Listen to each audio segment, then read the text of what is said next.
Hello student, good morning. आज हम आपके लिए लेसन नंबर 1 के क्वेश्चन नंबर 31 से स्टार्ट करेंगे। क्वेश्चन है, मौर्य वंश के किस शासक को यूनानी लेखक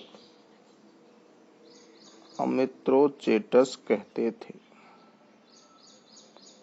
मौर्य वंश के राजा बिंदुसार को यूनानी लेखक अमित्रोचेटस कहते थे।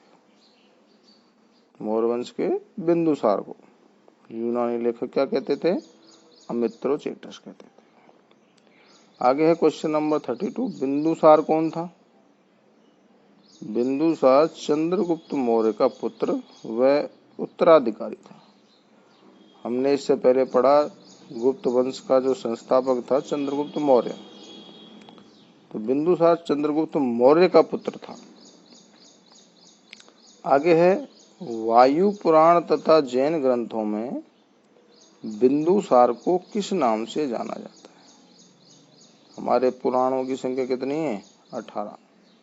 तो इसे ध्यान रखें, जिसमें वायु पुराण भी एक प्रमुख पुराण है। देखिए, वायु पुराण में बिंदुसार को भद्रसार तथा जैन ग्रंथों में सिंहसेन के नाम से जाना जाता है। इसे ध्यान रखें, वायु पुराण में बिंदुसार को क्या कहते हैं? भद्रसार। जैन ग्रंथों में सिंहसेन के नाम से जाना जाता है। अगला क्वेश्चन है 34। बिंदुसार के राज दरबार में यूनानी शासक एंटियोकस प्रथम ने किस व्यक्ति को राजदूत के रूप में नियुक्त किया था? यानी बिंदुसार के राज दरबार में यूनानी शासक एंटियोकस ने किसे राजदूत बनाकर भेजा था? बिंदुसार के राज दरबार में यूनानी शासक एंटियोकस प्रथम ने डायमेकस नामक व्यक्ति को राजदूत रूप में नियुक्त किया था। बिंदुसार के राज दरबार में मिस्र नरेश फिलाडेल्फस, जिसको मेली द्वितीय भी कहा जाता था, ने किसे राजदूत बनाकर भेजा था? यानी मिस्र नरेश का जो राजदूत कौन था? बिंदुसार के राज दरबार में मिस्र नरेश फिलाडेल्फस या मेल द्वितीय ने डियानीसियस नामक व्यक्ति को, किसको? डियानीसियस नामक व्यक्ति को राजदूत बनाकर भेजा था। अगली क्वेश्चन है, किस मौर्य वंश के शासक को अभिलेखों में देवानामपीय तथा देवानामपीय दस्सी उपाधियों से विभूषित किया गया है? सम्राट अशोक को अभिलेखों में देवानामपीय तथा देवानामपीय दस्सी उपाधियों से विभूषित किया गया था। किसको? सम्राट अशोक, जो बिंदुसार का पुत्र था। ठीक है, ये विषय ध्यान रखें। राज्याभिषेक के 7 वर्ष बाद अशोक ने किन क्षेत्रों को अपने साम्राज्य में मिलाया था? अशोक का जब राज्याभिषेक हुआ तो उसके 7 वर्ष बाद, देखिए, राज्याभिषेक के 7 वर्ष बाद अशोक ने कश्मीर तथा खोतान के अनेक क्षेत्रों को अपने साम्राज्य में मिलाया था। खोतान जो राज्य था उसको मिलाया, कश्मीर को मिलाया। वर्तमान में खोतान चीन के अधीन है। खोतान राज्य किसके अधीन है? चीन के अधीन है। ये विषय ध्यान रखें। अगला क्वेश्चन है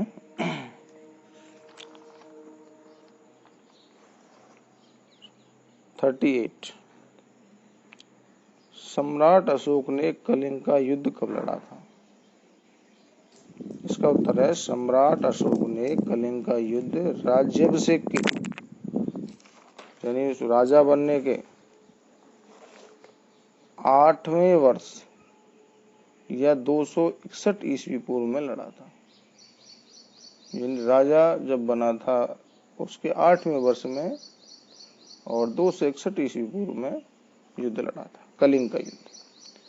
अगला है, सम्राट अशोक ने कलिंग के युद्ध में किस शासक को पराजित किया था?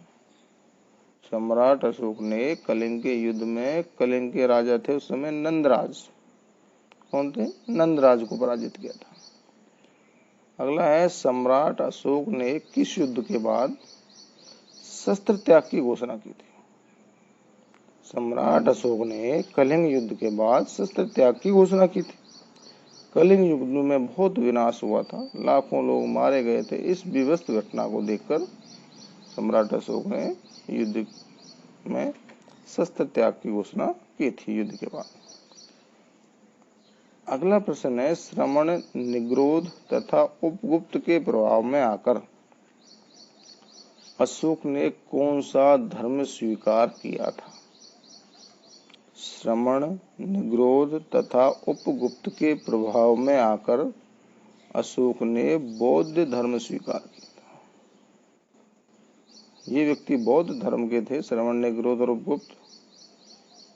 इनसे शिक्षा दीक्षा इन्होंने ली और बौद्ध धर्म को स्वीकार किया था। अगला क्वेश्चन है 42, राजतरंगिणी नामक पुस्तक के लेखक कौन है? राजतरंगिणी नामक पुस्तक के लेखक हैं कल्हण। कौन है? कल्हण। 43 है सम्राट अशोक ने आजीवकों के निवास हेतु बराबर की पहाड़ियों में, बराबर की पहाड़ियां कहाँ हैं? बिहार में।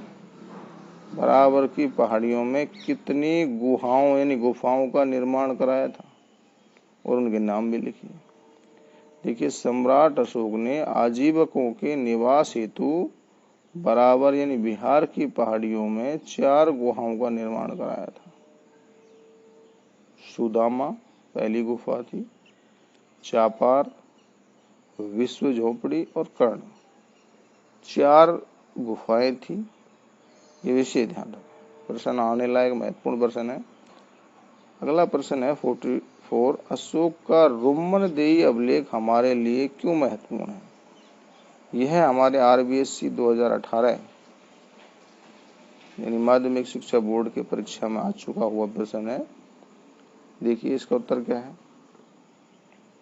अशोक के रुम्मनदेही अभिलेख से हमें भूमि कर की जानकारी मिलती है, इसलिए ये हमारे लिए महत्वपूर्ण है। अशोक ने अपनी धम्म यात्रा की थी, उस समय बोध गया और लुम्बिनी की। तो उस समय उसने अपने जो टैक्स को 1/6 से 1/8 कर दिया गया था। तो इसका उल्लेख रुम्मनदेही अभिलेख में मिलता है। तो हमें अशोक के भूमि कर की जानकारी मिलती है, इसलिए ये हमारे लिए महत्वपूर्ण है। अगला है 45, पुराणों में अशोक का क्या नाम मिलता है? पुराणों में अशोक का नाम अशोक वर्धन नाम मिलता है। पुराणों में अशोक का अशोक वर्धन नाम मिलता है, ये विशेष ध्यान। 46, किन अभिलेखों में अशोक का नाम अशोक मिलता है? इन्हें अशोक को अशोक के नाम से जाना जाता है। मास्की तथा गुज्जरा अभिलेखों में अशोक का नाम अशोक ही मिलता है। कौन कौन से अभिलेखों में? मास्की तथा गुज्जरा। आगे है भब्रू शिलालेख के अनुसार अशोक ने बौद्ध धर्म के किन त्रिरत्नों में आस्था प्रकट की थी? भब्रू शिलालेख के अनुसार अशोक ने बौद्ध धर्म के त्रिरत्न बुद्ध, धम्म और संघ के प्रति अपनी आस्था प्रकट की थी। बुद्ध, धम्म और संघ, इनमें सम्राट अशोक ने अपनी आस्था प्रकट की थी। धम्म किसे कहा गया? देखिए, अशोक ने मनुष्य की नैतिक उन्नति के लिए जिन आदर्शों का प्रतिपादन किया, जो नियम कानून बनाए, उन्हें धम्म कहा गया था, मानव की नैतिक उन्नति के लिए। अगला क्वेश्चन है, किन स्तंभ लेखों में अशोक के धम्म की परिभाषा दी गई है? तो दूसरे और 7वें स्तंभ लेख में अशोक के धम्म की परिभाषा दी गई है।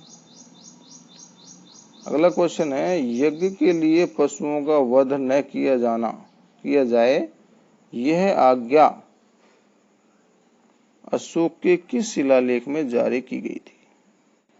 यह आज्ञा, ये विशेष ध्यान रखें, यह आज्ञा अशोक के किस अभिलेख में, शिलालेख में जारी की गई थी। यज्ञ के लिए पशुओं का वध न किया जाए, यह आज्ञा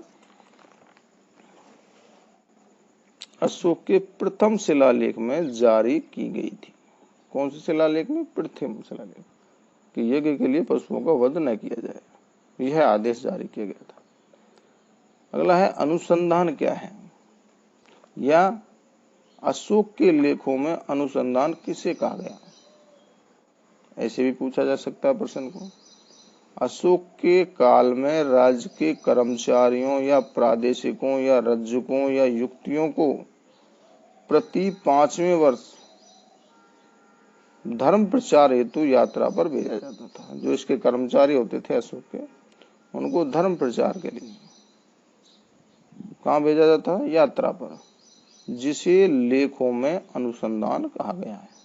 बहुत ही महत्वपूर्ण प्रश्न है, जिसे अभिलेखों में या लेखों में क्या कहा गया है? अनुसंधान। अगला क्वेश्चन है 52।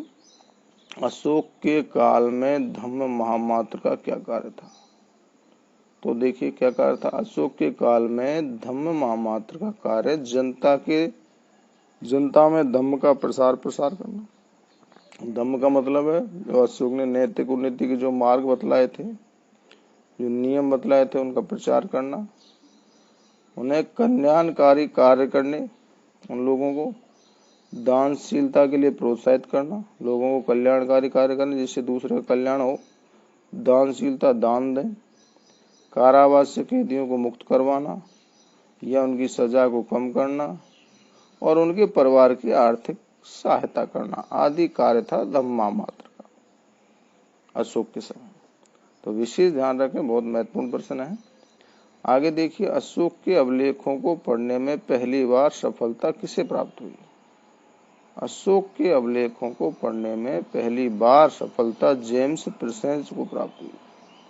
इसको प्राप्त हुई थी जेम्स प्रिंसेस। इन्होंने सबसे पहली बार अशोक के अभिलेखों को पढ़ा था।